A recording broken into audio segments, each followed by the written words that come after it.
John Carter was born into a world where the odds were stacked against him. Growing up in a small, rundown neighborhood on the outskirts of a city, John's family struggled to make ends meet. His father worked as a janitor in a local school, and his mother took up odd jobs to support the family. Despite their hard work, they barely managed to put food on the table. Poverty was a constant companion, and John learned early on that life would not hand him anything on a silver platter. From a young age, John understood the harsh realities of his environment. His clothes were often hand-me-downs, and he was mocked by classmates for his shabby appearance. The schools in his area were underfunded, and teachers, though well-meaning, were often overwhelmed by the challenges their students faced. Yet, despite these difficulties, John had a burning desire to change his circumstances. He dreamed of a life where he wouldn't have to worry about the next meal or whether his family would have enough money to pay the bills. But dreams alone wouldn't suffice. John knew that hard work was his only ticket out of poverty. At the age of 16, he started working part-time jobs after school.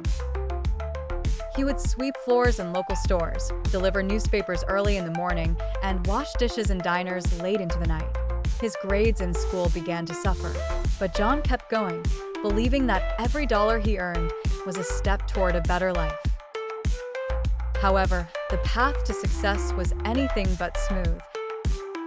At 18, John faced his first major setback. His father fell seriously ill, which drained what little savings the family had. John had to drop out of school to work full-time, taking up a job as a construction worker. The work was grueling, and the pay was meager, but John didn't give up. He would work long hours during the day and spend his nights studying, determined to complete his education on his own terms. Years passed, and while John managed to earn his high school diploma through night classes, he found himself stuck in the same cycle of low-paying jobs. He applied for various positions, hoping to break into a field that would offer him better opportunities, but was met with rejection after rejection. Employers were hesitant to hire someone without a college degree or any specialized skills. At times, John felt like the world was against him. The thought of giving up crossed his mind more than once, but giving up wasn't in John's nature. He decided to take a different approach. If he couldn't get a job in a better field, he would create one for himself. Using the small amount of savings he had managed to put away, John bought a used lawnmower. He started a small landscaping business. He went door to door in his neighborhood, offering to mow lawns, trim hedges, and clean yards. At first, business was slow. People were skeptical of a young man with no formal business experience.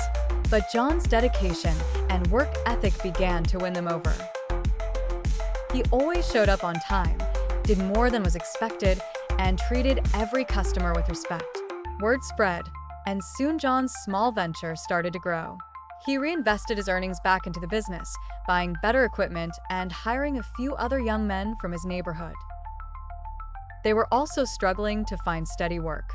Over time, what started as a one-man operation blossomed into a thriving landscaping company, servicing not just residential homes, but also local businesses. Despite his growing success, John never forgot his roots.